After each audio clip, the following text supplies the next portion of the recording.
You got to spend money to make money.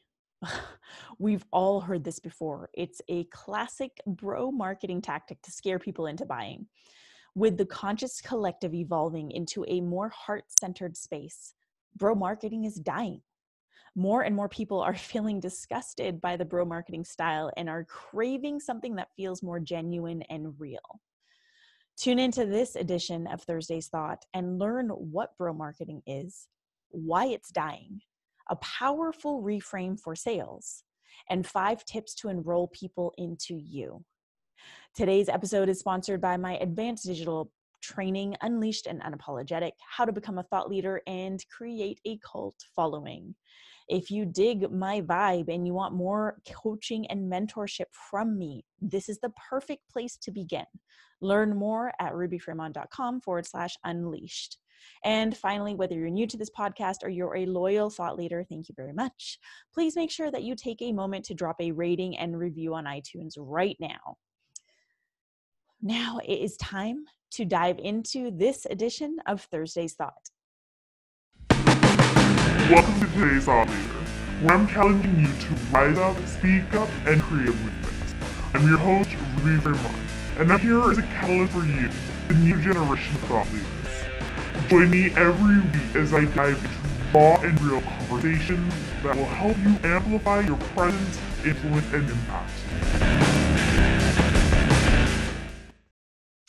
Hey, thought leaders, and welcome to another edition of Thursday's Thought.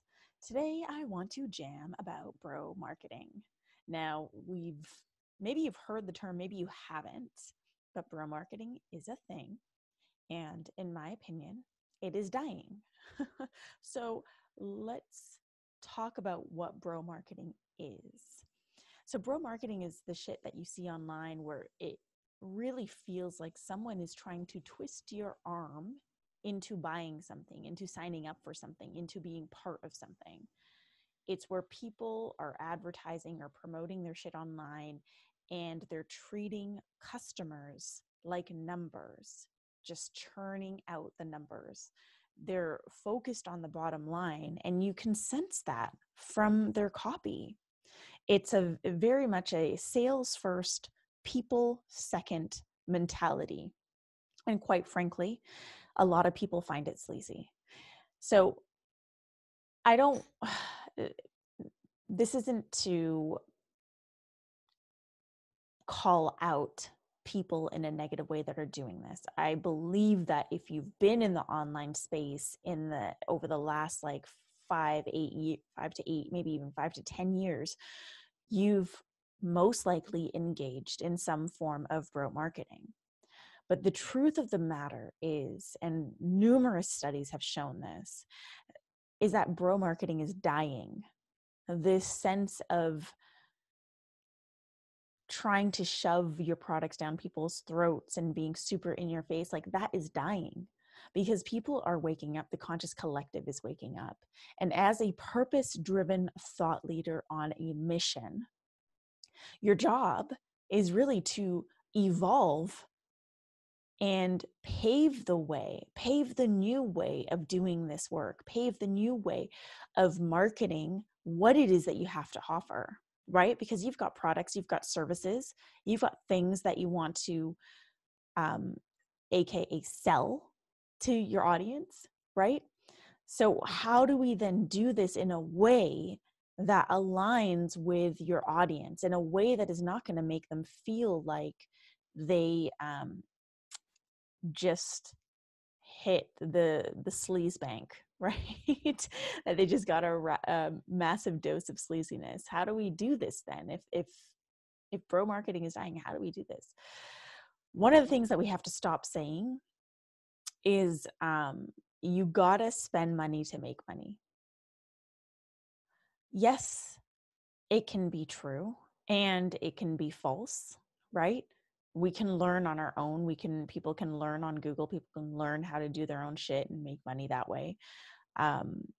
So there's definitely truth to this. You got to spend money to make money. But the way that it's being delivered online in the online space is as a fear tactic.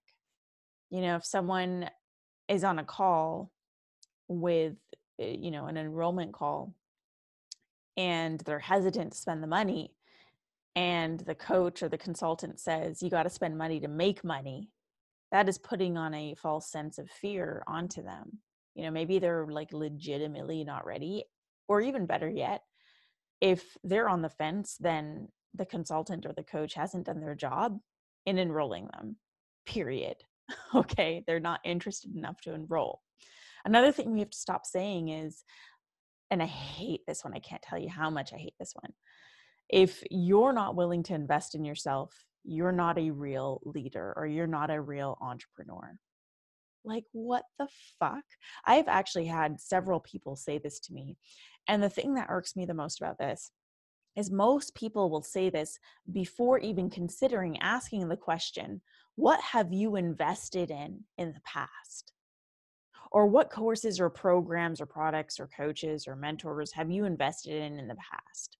Like, there's a legitimate question right there, versus assuming that this person isn't willing to invest in themselves. And again, if they're on a call with you and it gets to that point where they're like, oh, I don't really want to invest in this, then perhaps you just haven't done a good enough job enrolling them into what you have to sell.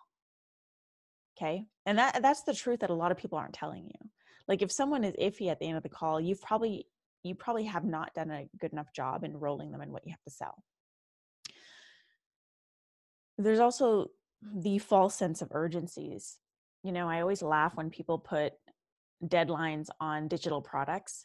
Like, it's a fucking digital product. It's available all the time. It doesn't need to have a deadline, right? And what this does is you're not really considering the customer's journey. Like, what is the customer's journey in regards to them knowing you, and then creating this false sense of urgency saying you have to buy this product by now? Like, that really, it's a very abrupt message that interrupts the customer's journey, and people aren't buying it anymore. Like, people are waking up to this, and maybe you've experienced this too, right? Maybe you've experienced this as a consumer.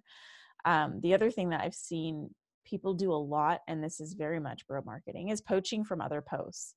So someone will post something and then people will comment, and then you see like someone come in and try and poach people on their fucking products. Ugh, it's just ultimate sleaze factor, right? And we've all seen this happen. We've all seen this happen. The thing you need to know about bro marketing or blunt force marketing is that it does not provide longevity. It doesn't provide loyalty, right?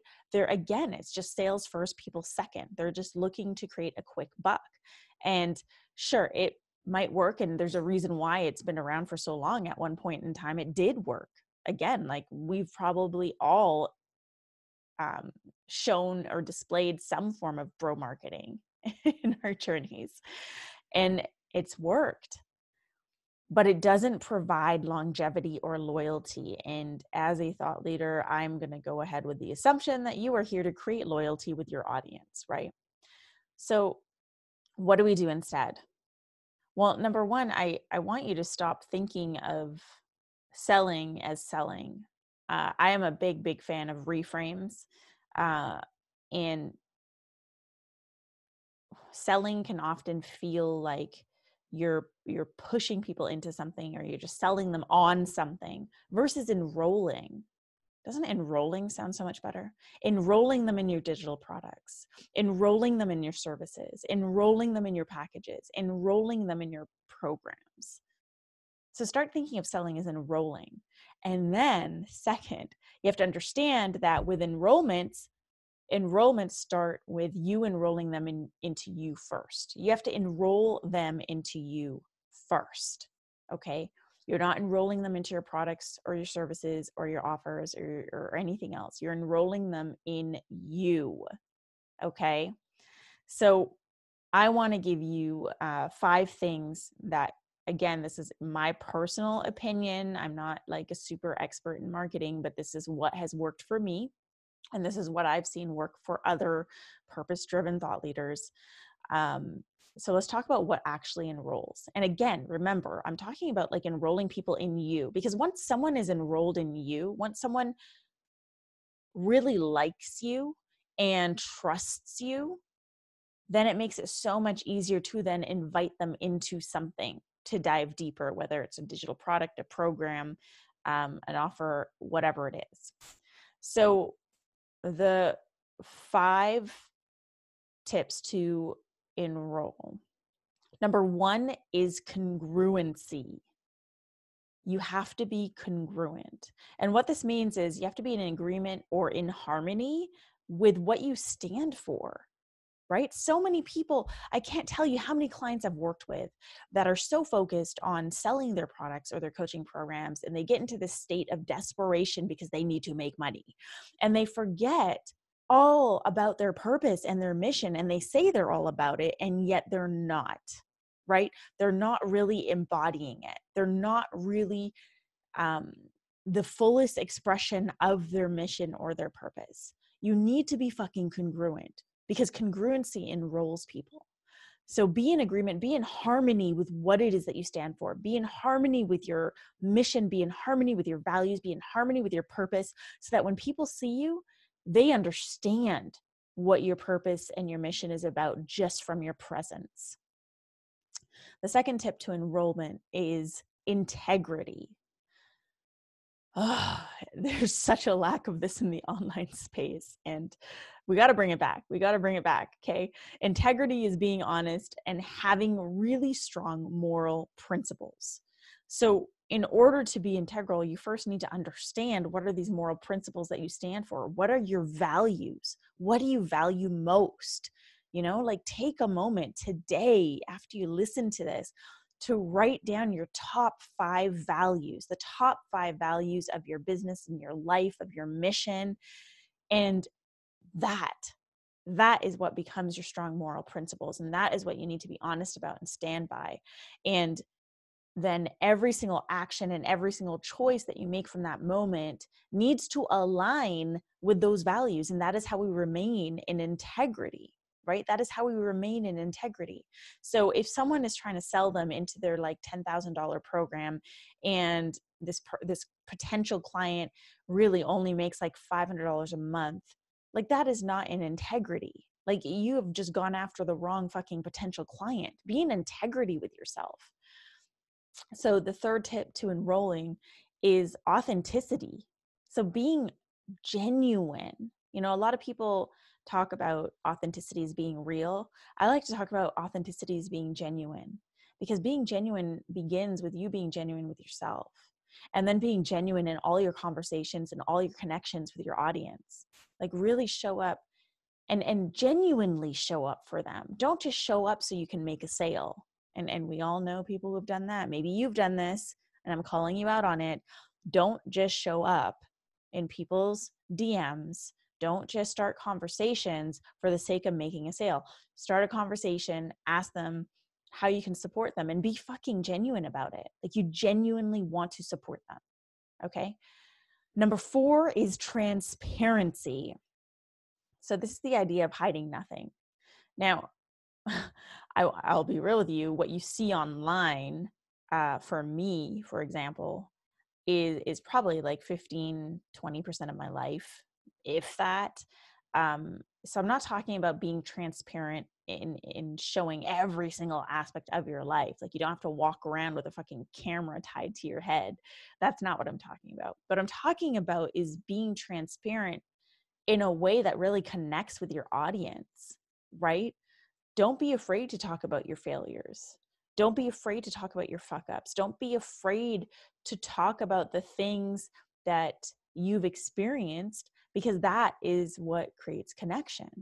And that leads us to our 5th tip for enrollment. It's connection. Really cultivating a relationship with your audience, right? This isn't about, this isn't a numbers game. This is a connection game.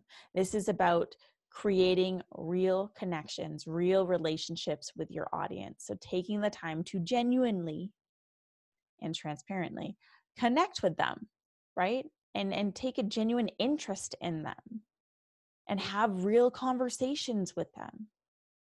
I can assure you, if you practice congruency, if you practice integrity, if you practice authenticity, transparency, and connection, that is going to lead the way for you to enroll people into whatever it is that you have to offer, because you have now enrolled them in you and established that trust.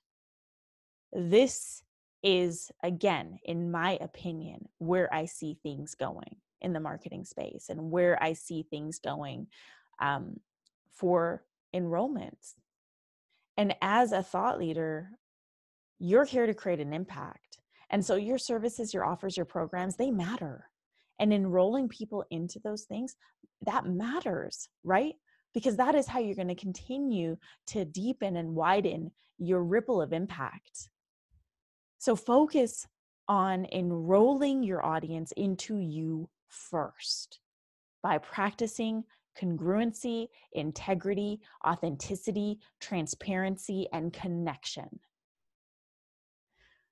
So that's it. That's all for this edition of Thursday's Thought on Today's Thought Leader, where I'm challenging you to rise up, speak up, and create a movement. If you dig what I have to say and you resonate with it and you align with it and you want to get more of this, you want to get more coaching and more guidance and more mentorship, I highly, highly recommend that you enroll for my advanced digital training, Unleashed and Unapologetic: How to Become a Thought Leader and Create a Cult Following. The link is rubyfremont.com/unleashed. You can also find that in the show notes. If you have any questions, comments, or stories that you want to share with me about bro marketing and heart-centered marketing or soulful marketing, then please reach out to me on social media at I am Ruby. I love to frequent Instagram, Twitter, and Facebook. And of course, if you dig this episode, please be sure to drop a rating and review on iTunes. And then finally, check back on Monday for a brand new episode of Today's Thought Leader.